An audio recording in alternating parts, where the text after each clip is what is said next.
The morning the city prepared to bury Eliza Harrow, the sky wore a clean, polished blue that felt almost insulting. For a woman said to be gone, the world seemed too eager to keep breathing. Black cars lined the avenue outside the Harrow Memorial Chapel, their doors opening and closing with soft, respectful thuds. Security guards stood like statues, earpieces tucked in, eyes scanning a crowd that was more curious than mournful. News vans hovered at the edges, their antennas pointed toward the sky, hungry for a final image of the billionaire, philanthropist whose name crowned hospitals, schools, and entire neighborhoods. Inside, the chapel glowed with restrained elegance. White lilies filled the air with a sweetness that made throats tighten. A closed casket rested at the front, polished to a mirror shine, draped with a simple silk cloth embroidered with Eliza's initials.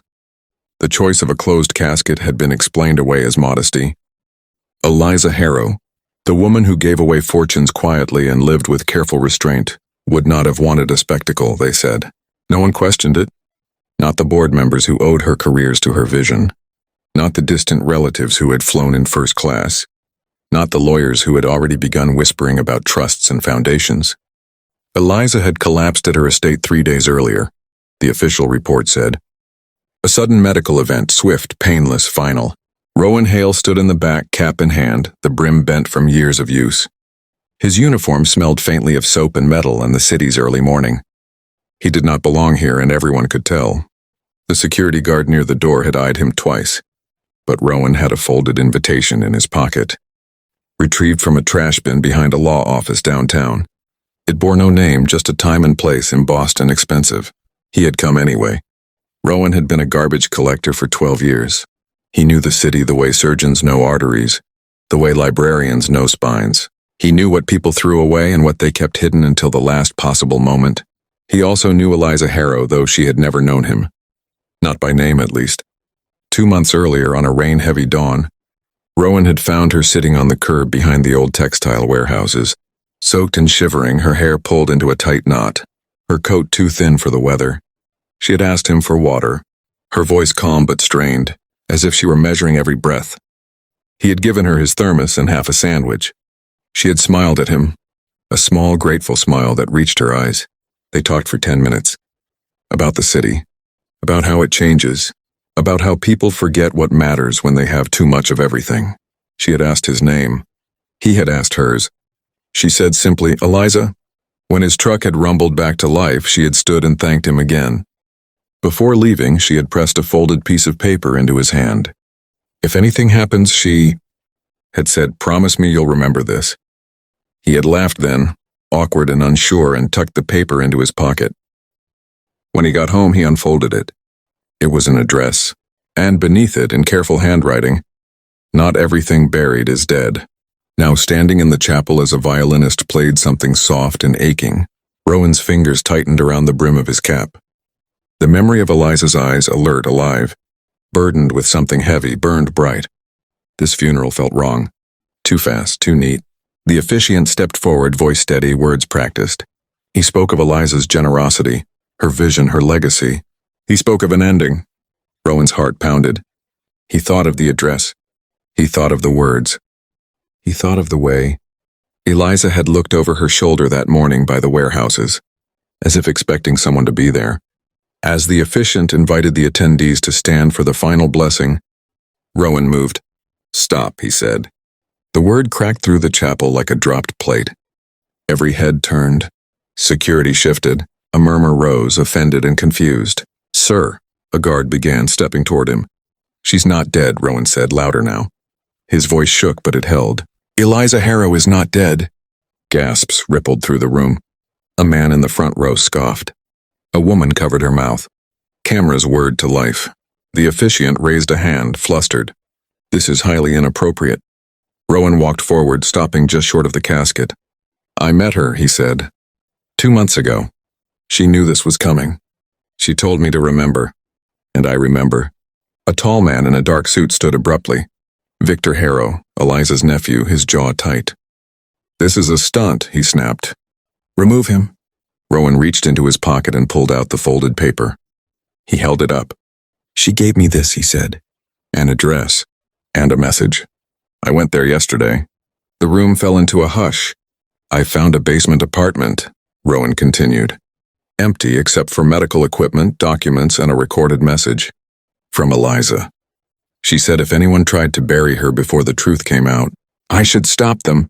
Right here, right now. Security hesitated. The cameras leaned in. Victor's face had gone pale. He's lying, he said too quickly. Rowan looked at the casket. Open it, he said. Outrage erupted. But something else moved beneath it, doubt. After a long, terrible pause, the officiant nodded once. The casket was opened. It was empty. The silence that followed was not quiet. It roared, shouts, questions, the scrape of shoes against marble as people surged forward and back. Security scrambled. Someone fainted. A reporter shouted into a phone. Victor Harrow stood frozen, his mouth opening and closing like a door caught in the wind. Rowan stepped back, heart racing. He had known this would happen. He had not known it would feel like standing at the edge of a cliff. Within minutes, the chapel was locked down. Police arrived. Lawyers appeared as if summoned by the chaos itself. Rowan was escorted to a side room, not roughly but firmly. He sat at a long table under harsh lights, his cap placed neatly beside him, and waited. 2 detectives questioned him first. Then a woman from the district attorney's office. Rowan told the same story each time, slowly, carefully. About the rainy morning. The address. The basement apartment. The recorded message. Do you have it? The DA asked. Rowan nodded. It's with the police, she said to make sure it went public. The message, when it was played hours later in a press room packed with cameras and disbelief, changed everything. Eliza Harrow appeared on the screen, seated, calm, very much alive. She explained in clear and measured words that she had discovered a conspiracy within her own foundation. Money siphoned, projects sabotaged, lives endangered. When she confronted those responsible, the threats began. Subtle at first, then unmistakable. I realized, Eliza said, that the only way to see who would profit from my death was to let them believe it had happened. She described the plan: a staged medical emergency, a compliant private clinic, a small circle of trusted professionals, a closed casket, and one wild card. I needed someone outside my world, she said. Someone no one would think to watch. Someone who sees what others throw away. The camera cut to Rowan in the side room, his eyes wide, his life tilting on its axis. Within days, arrests followed. Victor Harrow was taken into custody, along with 2 board members and a financial advisor. Evidence poured out, emails, transfers, false reports. The story dominated every channel. The garbage collector who stopped a billionaire's funeral became a headline. A symbol, a question mark. Eliza reappeared a week later, walking into a press conference without fanfare. She looked thinner but stronger. When asked why she chose Rowan, she smiled softly. Because he listened, she said, and because he helped me when he thought I was no one. Rowan did not seek the spotlight. He returned to work after a short leave, though his route changed often now, and people waved. Eliza visited him once early and quiet at the depot. She thanked him again. This time she said his name. I'm not a hero, Rowan told her. She shook her head. Neither am I, but sometimes doing the right thing looks like stopping the wrong one. The city moved on, as cities do. But something had shifted just enough. People remembered the empty casket, the man in the uniform, the truth that refused to stay buried. And Rowan kept the paper Eliza had given him, now framed on his wall. Not everything buried is dead. He looked at it every morning before work.